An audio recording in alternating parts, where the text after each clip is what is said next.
Hey guys, Vern. Today we're just going for a little nature walk and we're going to discuss 10 things to know about the Philippines that you may not know. Let's get started. So the first one, which may just shock the heck out of a lot of you, the Philippines has quiet places. Do you hear any roosters? Do you hear any buses? Do you hear any trikes? Listen carefully. No. Why? Because we're in a quieter area and there are quiet places here. There are places to find yourself. There are places to escape to. There are places that you can live in that are totally quiet, that are too quiet, that are so quiet you're going to get sick of quiet. Now, you got to get out of the city a ways. You can't find it in the city, and you can't find it in an area where there's a lot of farming, but you can find it up in the mountain communities where you can find totally serene, quiet areas. They do exist. If people say there's no quiet place in the Philippines, it's all roosters, that's not true. That's not true. Could you end up with a neighbor that has karaoke? Sure. But you could also end up with a neighbor that doesn't play karaoke. So you can find, I think, just about everything you want here. It's all attainable. Are you going to find a perfectly quiet city? Probably not. But are you going to find a perfectly quiet city in your area? Maybe a little quieter, but not too quiet, right? Cities aren't too quiet. No matter where you go, you're going to have ambulances and horns and smog and whatnot. So I don't think there's any perfect area, but I just want to say against the stigma that everything is overrun with roosters, that everything is connected to a karaoke neighbor. It's not true. You got to get out of the city, get up into the little mountain areas, tons of quiet areas, more than you can imagine, but you got to get out. And people aren't normally telling you that because they probably sit in the cities and they don't get out. They don't spend time here. They're like quick tourists. They spend time in a little area and then that's all they know. They don't really get out and explore and test out the different areas and see what's available. So I'm here to tell you, hear it, listen. It's perfectly quiet. Just nature, the way some of you intended it to be. And it's in the Philippines. Do the Filipinos eat dogs? I've heard in the mountains in some places they do. I haven't encountered any of that. I haven't seen any of it. And a lot of the streets are overrun with street dogs to the point of a lot of the dogs are half starving because they don't get enough to eat. So yeah, I don't see people like collecting animals for that. So it's kind of more myth than anything. But does it happen if people are hungry enough? If they're out in the sticks? Yeah, it happens. But I don't know anybody that does that. It's just hearsay. And if I spent more time out into the mountains, I may hear more of it, but I don't know anybody in the cities, you guys. None. Zero. And there's so many street dogs everywhere. Just everywhere. It's really crazy. So that's something to check off the list. If it happens, it doesn't happen much, and it's probably vanishing if it is happening much at all. Are snakes everywhere? Well, let's look. We're in the total jungle right now, you guys. Now, you look around, perfect habitat for snakes. Are there snakes here? Sure. But they're really, really shy. And you're very lucky to see one if you do see one. And I've only seen a few snakes, and they have been on the road at night or when it's raining. And I think I've seen 3 snakes in all the years I've been here.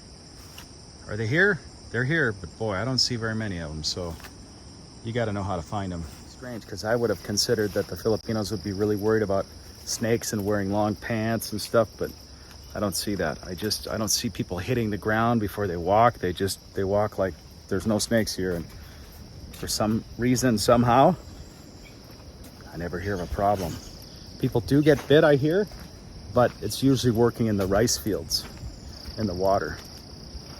I've never had an issue walking these backwood trails. Why? I don't know. I can't say, you guys, but it kind of blows my myth because in my head I thought everywhere I go there's going to be snakes that are ready to lunge at me, but it doesn't seem to be the case. It just doesn't. Hear how quiet that is? I don't hear any roosters. I don't hear any trucks.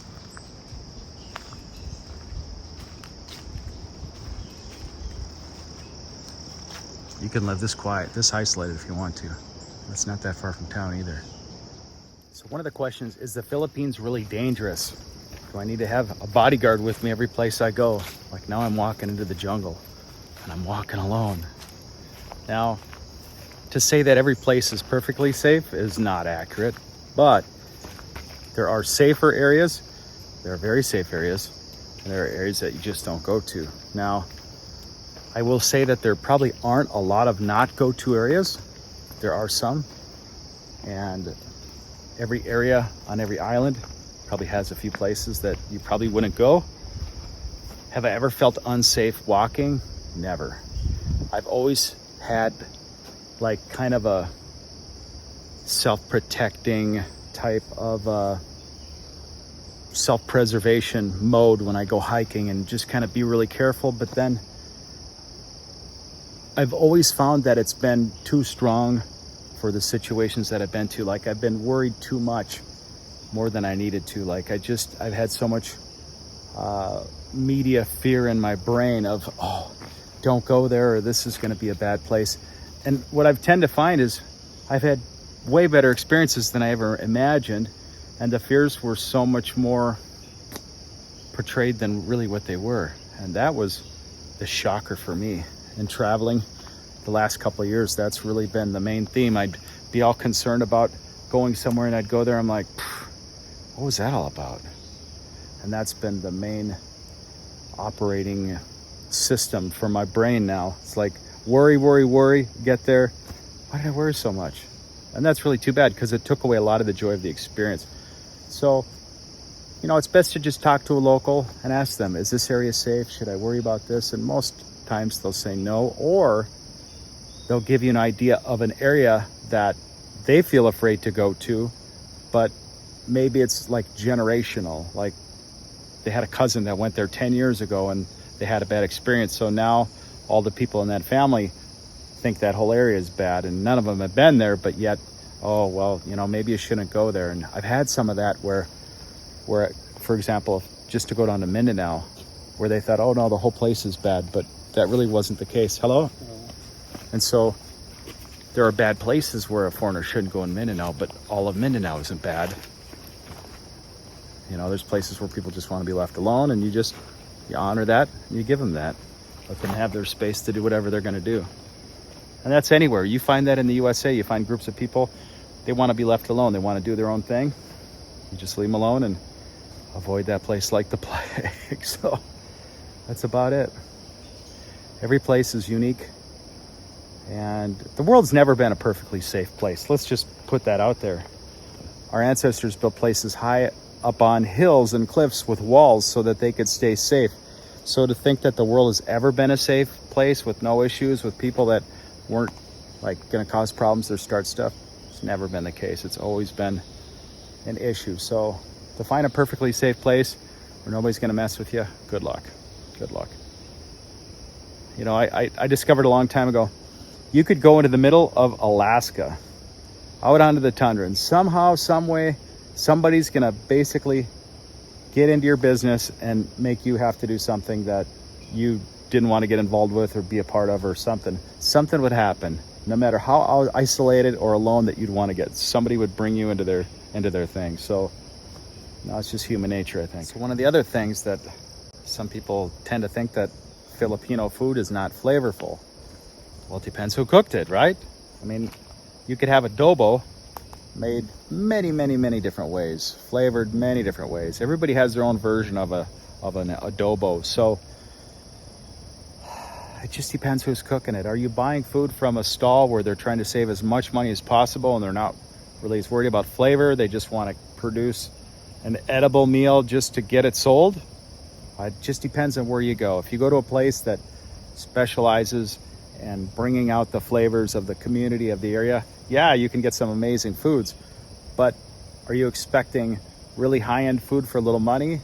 It depends on where you go. You know, I could go to Thailand and they specialize on low-cost, really tasty meals. Now, I see a wide range of different foods here. I see foods, when I chat people that are working like really low-end jobs, you can buy just like a cornmeal type budget meal, and they'll even tell you it's not that good, but it'll fill you up a little bit. and that's like for little money. And then there's different levels that you go up and up and up. But it's not like this huge foodie culture where they pride themselves in making different degrees of flavorings that I'm aware of. I'd imagine there is some really amazing stuff here, but I don't see it as like a total foodie culture. They love to eat seafoods and different things, but it's not like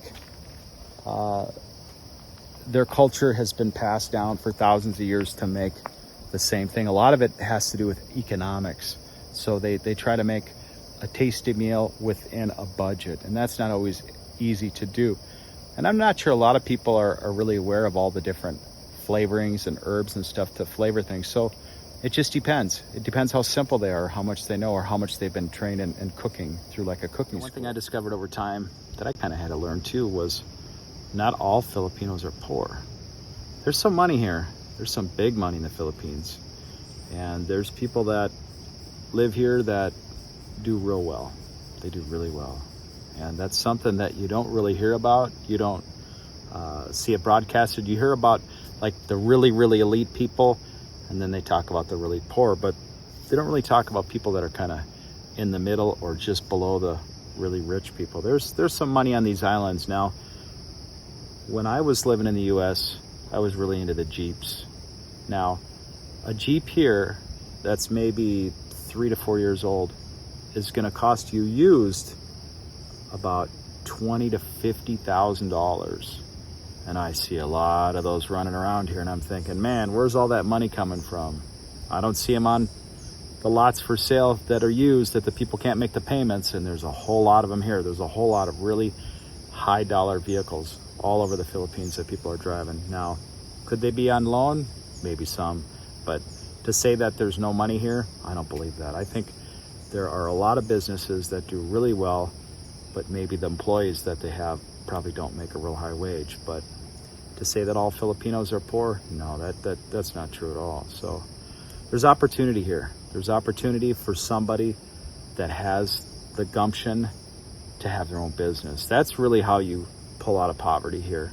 You come up with your own business, you find a way to provide a product for somebody overseas, or have a service that few people have, or you start a business that has other employees. That's really how you make it go here.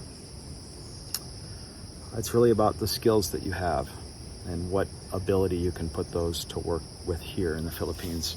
So not every poor country is just full of poor people, and that's something that I didn't realize. When I came to the Philippines, I thought, okay, everybody's going to be poor. But then I started kind of looking around, and then every once in a while you'll see a Lamborghini or a Ferrari. Or up in Manila, they've got stuff that I've never even seen in the US. Some high dollar rides, some high dollar things that I've never seen anywhere else. So no, it's not totally poor, you guys. So there are some really poor people, maybe more poor than I've seen in the US, but it's more of a simple lifestyle. Not all of them are totally poor that live simple either. That's another thing to not judge the people just because they live simply. Maybe that's how they want to live. Not everybody that has money lives in a really nice place. Some prefer to live simple, so that's something to think about also. Another myth, there's trash everywhere. Everywhere. There's just trash everywhere. Now, if you look around, do you see any trash here? There might be a piece once in a while, but not much. In the big cities, in the areas where maybe a river would go through a small community, yeah, there's some pretty nasty trash, but it's not everywhere. It's not everywhere. There are some clean areas. There are places that have never had communities in them, that are just small little farming places that are really clean and pristine. So if people give you these stereotypes, you really have to be there and to digest the areas and dig into it. Now, some people, when they travel, they come in and out of these places in like 3 days, 4 days, maybe a week, maybe 2 weeks, and then they're kind of an authority on the place, right? Versus when you can actually immerse yourself into an area and actually live it and become part of it and understand the community, the people, the ways and the places, and digest it. Then I think you have a better understanding of a place, and you can offer a reality more than Look at my stamp. I went to Czechoslovakia for 3 days. I landed my airplane in Japan, so I went to Japan, right? So now another thing I had to kind of wrap my head around is people talk about the crime. Oh, the crime is so bad in these third world countries that it's just going to be a problem wherever you go. So you need to be like in total fear and put your hands in your pockets everywhere you go. Well, I'll tell you a story. When I first come here, I had this fear driven into my brain of wherever I was, I had to like worry about pickpockets. I couldn't sit too close to people in the jeepney because they were going to try to rip me off. And so I lived in like this fear bubble, looking at everybody around me, making sure my hands were in my pockets and just trying to like really think about every little thing when I'm traveling. And I didn't have any issues, zero. Have I ever had an issue with pickpocketing? Not one. Now, what I also was doing is I was taking my motorcycle helmet and I was leaving it hanging on my mirror when I'd park my bike. Now, people would tell me, don't leave your helmet on your motorcycle. Now, I've left my motorcycle helmet on my handlebars or on my mirror for probably over 5 years. Every single place I've gone, every single place, nobody's ever touched my helmet. My helmet's always been there. So, is the theft in the Philippines as bad as people portray it? No, it really isn't. I feel safer here than I did in the USA. Do I have friends that have had things that have been taken? Yeah. Does it happen? Yeah, it happens. You know, if people think that you're the rich foreigner and you got like some young kid that lives next door that sees an opportunity or something happens, yeah, it can happen. I'm not saying it doesn't happen, but is it as bad as the fearmongers make it seem? No, it really isn't. It really isn't. I was more worried about crime and personal safety walking in any big city in the U.S. When I was a kid growing up in South Minneapolis, I'm looking over my shoulder, walking down the streets, looking for these gangs of kids walking around causing problems. I don't have that problem here. I don't see gangs of kids walking around. You know, it's different. It's just not to that level. It's just not, you guys. So is food real cheap here? Now, I want to say food is probably more expensive here than any other place that I've lived personally, other than the USA. I don't know why it's so expensive here. They grow a lot of their own fruits. They grow a lot of vegetables here, but yet everything is a lot more expensive. And I would say on the things that are expensive, that's probably the most expense. Now, is it comparable to the US? I think it is. I really think the prices are, because I tend to spend around, I want to say $300 a month, average, just for one person on food. We were trying to buy some bigger bulk items. I noticed there was not a lot of options. Now, we went to a major department store and we asked for a big bag. I think it was flour or sugar, and they're like, well, we're not allowed to sell it in a large bulk. And I thought, well, that's kind of weird. But then it dawned on me, a lot of the things that you buy are only per kilo, like a 1 kilo bag of flour. And it's not common to find bigger bags of flour. And why is that? We have all the different cost-saving places that you can buy in bulk, and there's only a couple different ones here. There's like 1 or 2 in Cebu and then 1 in Manila, but I'm not aware of the sizes that you could buy in bulk for savings. I just see a lot of smaller quantity stuff.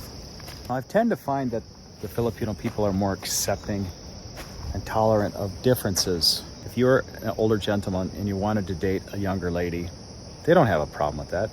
Maybe there's a few people that may disagree, that may have issue, but by and large, it's not a big deal. It's just not a big deal. You know, they tend to have more of an old school, older world thinking about dating, and they kind of see life like this. If their situation can help each other out, if it's beneficial, if it's mutual, if it's loving, if it's something that makes them happy, then go for it. That's all they want. They want it to be a happy union. They don't care so much about what it looks like, but yet how it feels and how the people are treated.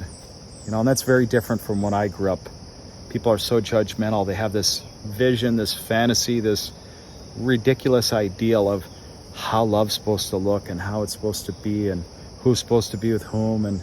And what ends up happening is the people are completely miserable because they try to pigeonhole themselves within this unrealistic mold, and not everybody can fit into that mold. And so instead they end up being single, unhappy, lonely, and sad because they can't find this window to fit in, this ideal that the world pressures them that they have to have.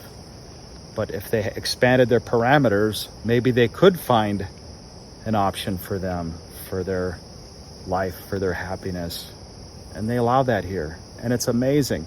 And I'll tell you what, I've never seen happier people than I've seen with these mixed age couples. I've never seen happier people. I've never seen same aged couples back home in my country as happy. I don't see it. I don't see it.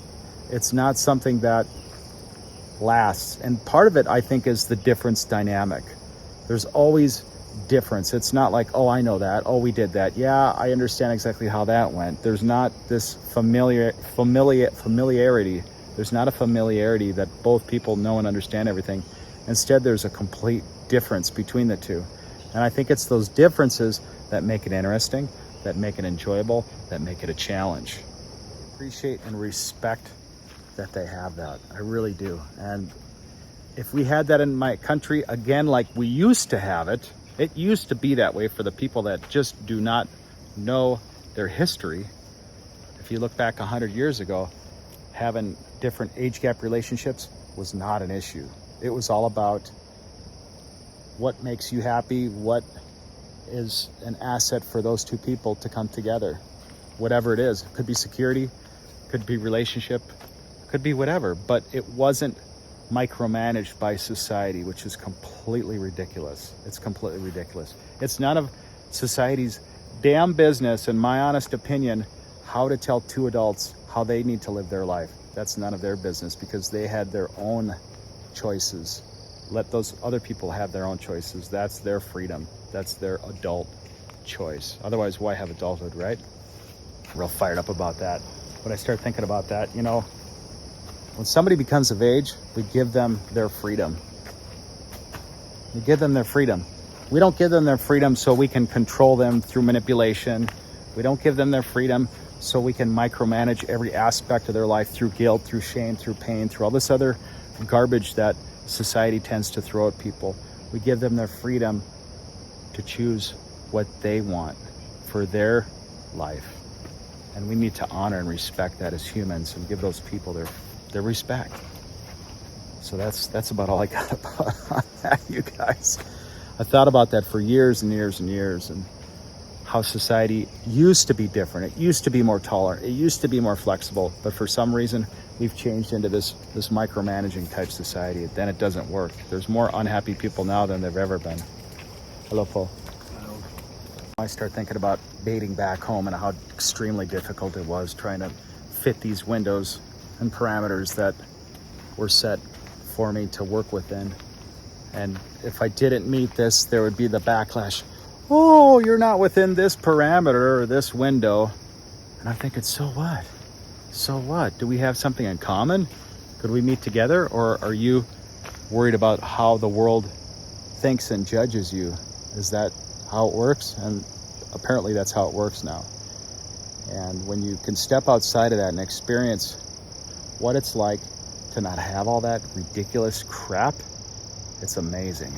And it's freeing, it's liberating, and it's actually human. It's more human than anything I've ever felt. And to see people make their own choices and be happy and do what they want to do with their adult life, wow. And they're not hurting anybody. Why could that be wrong? You know?